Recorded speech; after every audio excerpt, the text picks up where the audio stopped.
Ron and I leave the marching in silence. Here in the secret tunnels, we are suffocated under even more silence, but still neither of us makes an effort to speak. I'm still stuck inside my own mind, sifting through my troubled thoughts. I cannot reconcile the fact that the wicked witch who led the witches during the war was my mother. I did not even realize how many people hated my mother until after she had passed away and they spoke about how cruel a queen she was. I never understood why, since she had always been the perfect person in my eyes. I never connected my mother with Tannenbaum Bearer, but what Parfait and Delora just told me makes sense.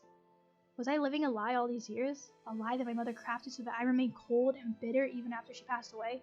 And Delora and Parfait say I had meant to inherit the power of the Tannenbaum from my mother. I do not want that burden. I must bump into Rod's back when he suddenly stops walking. He turns around and looks at me with a serious expression. I cannot help but feel judged beneath the weight of that gaze. You're going to tell me that you never wanted me as your partner because my mother was a witch then? I wasn't going to say that. What? I won't lie. The first time I saw you, I thought you were like your mother. You were cold, harsh, and selfish. I never wanted to have anything to do with you. That was why I was so against the partnership, but you've changed. Rod's expression softens. As you and him have grown closer, I've seen that you are not like your mother. She speaks fondly of you, and I can tell she really enjoys your company. That's why, even if I do not have plans to break my curse, I'll still do what I can to help you break yours. It's the least I can do as your partner. I stare at Rod in shock. This is the first time he's ever been so nice to me. Why are you staring at me like that? I'm only doing this because you're important to my sister. Rod turns away, his face beet red. Liar! Rod reaches up to pinch Sebby's face. Ow. Okay, we're not gonna mess this up this time. We're gonna save. And then we gotta remember to load if we don't get the diamond thing. Thank him. Thank you. Rod turns away, his cheeks dusted pinks. It's no big deal. I'm only doing this because I see how dedicated you are to breaking your curse. Because I want to get my old life back. And now that they have told me about my mother, I want to prove that I'm nothing like her. Anyway, I still want to help you with your curse, Rod. Why do you refuse to break it? Rod stands at his feet, expression melancholy. Because I cannot. Rod stops and shakes his head. He says nothing else, and I do not probe him anymore, especially not after seeing the distant look on his face.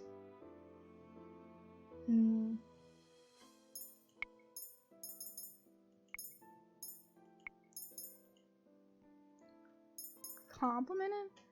Who would have thought that you were actually capable of being nice? What? Was that supposed to be a compliment? Yes, you are always so grumpy. I don't even think I have seen a genuine smile on your face before. I can say the same for you. Birds of a feather flock together then. Rod stares at me dumbfounded. I cannot help but smile a little at his expression. Do you really dislike the fact that we are so similar? Rod's still staring at me wide-eyed. You just smiled. I did not. Rod thinks your smile is pretty. Oh, there we go. Hold on.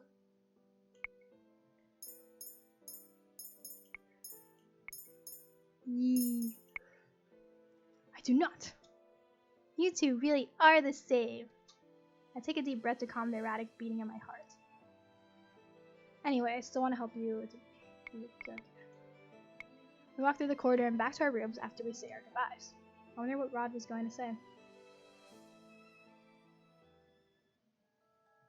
Mother, look! Eleanor got me this gift. Eleanor? She's my maid and my friend. Princesses don't make friends with their servants. But she's really nice. She even taught me how to braid my hair like... Those servants are only nice to you because you are the princess. They only pretend to be your friends so that they can have power over you. But Eleanor would never... What reason do I have to lie to you? When have I ever lied to you, little one? You have never lied to me. This is correct. Tomorrow I will remedy the situation. I will hire a new maid. You are not to befriend this one, no matter what she says. But Mother... Are you arguing with me, Z? No, I'm sorry, Mother.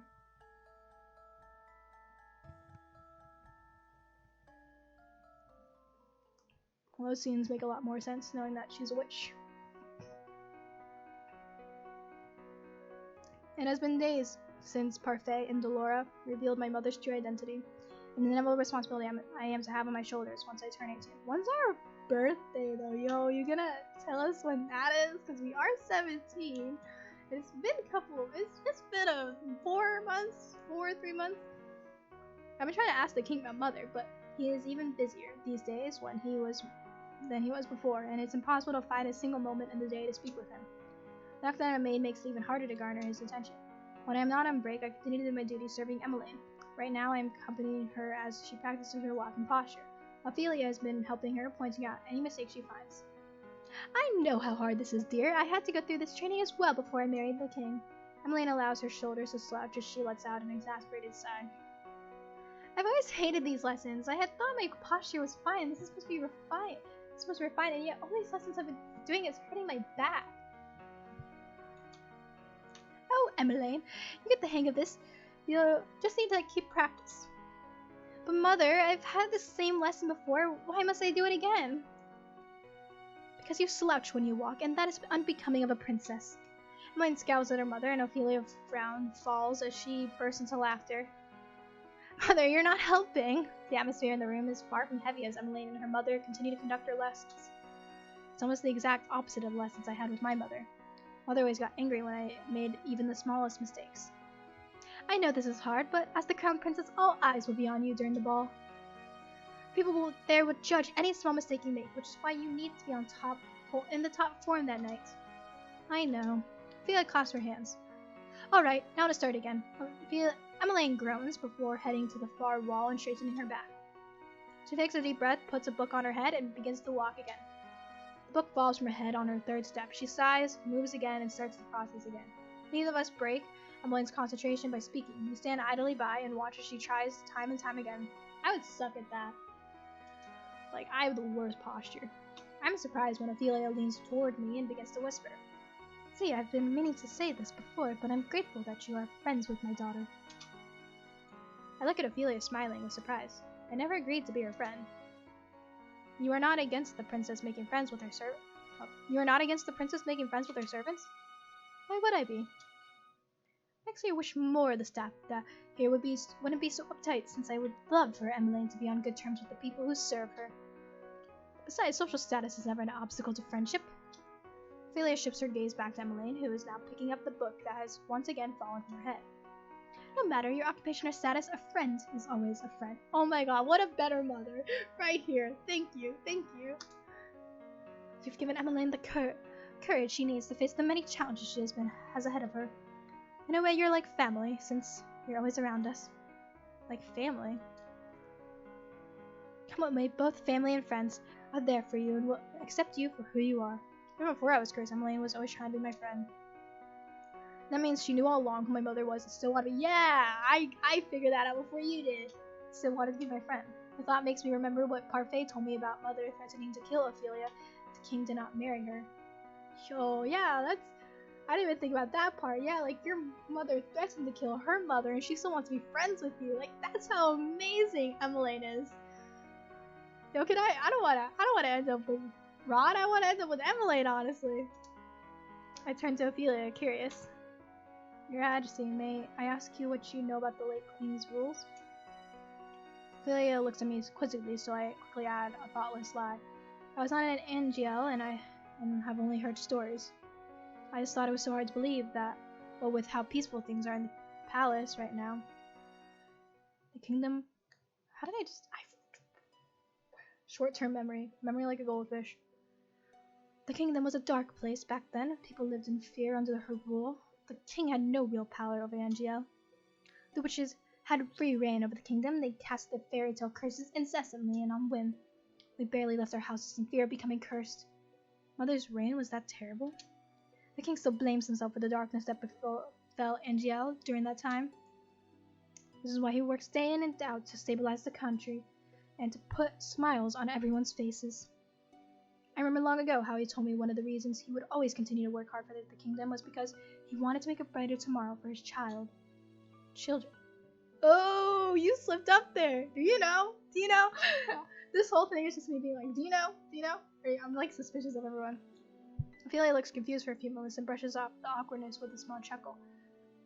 No, I think what happened there is like, she was remembering the story, but like, because of the whole change in reality thing, kind of like, I don't know how to explain it. Like, it makes sense in my head. I don't know how to explain it. Ophelia looks confused for a few moments and brushes off the awkwardness with a small chuckle. He helps the family in his own way. It's possible that he said that with me in mind, and Ophelia's slip-up. But then, maybe he was always referring to Emmeline and Rod. The kingdom's come a long way since then, hasn't it? There are still witches here and there, but most of them don't bother others. I pray that the peace we are experiencing right now will last. I see. Thank you for telling me. It is a bit of a dreary topic, but I'm happy to have helped you. If you need anything else, please don't hesitate to call on me. I know it may not be traditional protocol for a queen, but then I do not consider myself a typical queen. I try my best to listen to everyone here, regardless of what their title or name might be. I can only nod in response. What an amazing queen! We stand Ophelia. Princess or maid, the way Ophelia has treated me has never changed. She was always treating me with kindness, regardless of who I am. I never saw it before because I was always so distant from everyone, but now I see that Ophelia treats everyone here with kindness, regardless of my social status. I was always frustrated by the servants when they compared Ophelia to Mother, saying she was superior, but now I think I understand why they make such comparisons.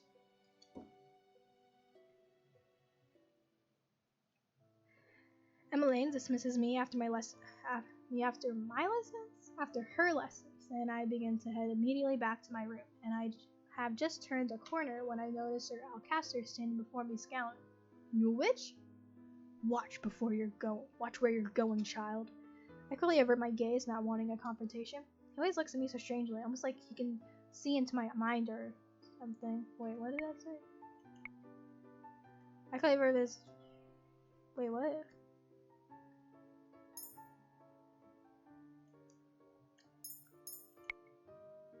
He was looking at me so strangely, like he could see into my mind, or is trying to.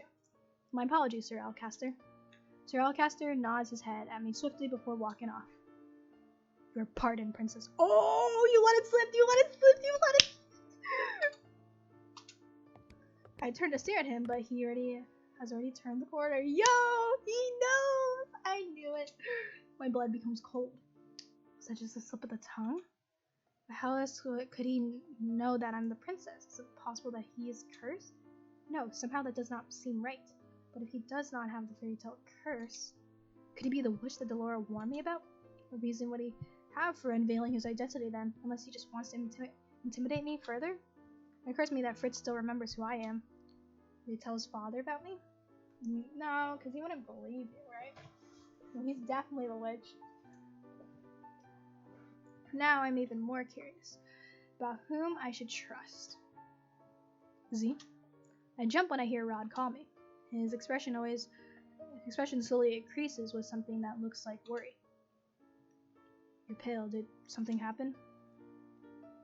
We're gonna save, but I think we should be honest with him, you know? Tell him. Sir Alcaster knows I am the princess. Do you think he's the witch Delora was talking about? I whisper the words to him, and he responds by raising his eyebrows, looking surprised. What makes you say that? Is it just because of the standoffish way he acts, is it? You don't believe me? Rod sighs. I never said that I didn't. It's just that you can't just blindly accuse anyone without any proof. Rod stares at me for a few moments, then closes his eyes, his eyebrows slightly furrowed with thought. Sir Fitzgerald also remembers who you are.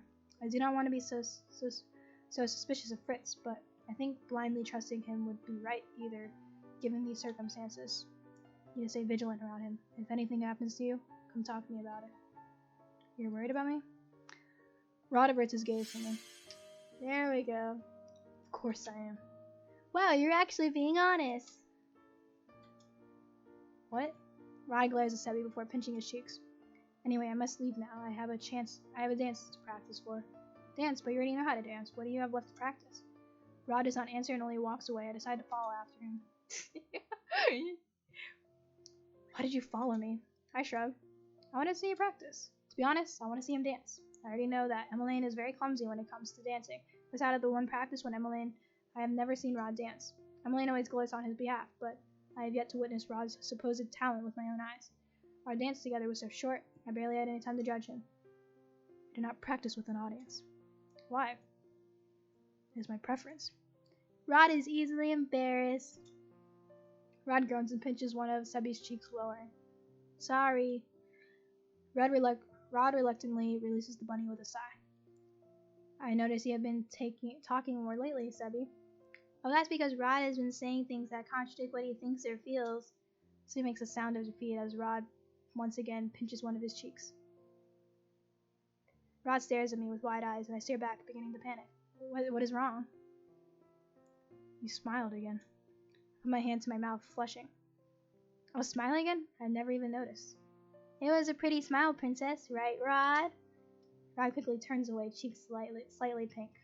I need to practice now, so I would appreciate you leaving. You don't even command me to leave. What a surprise. Emmeline said you were a really good dancer. I want to see it with my own eyes. I'm not here to judge you. I'm sure that I am better at dancing. Why? So you can judge me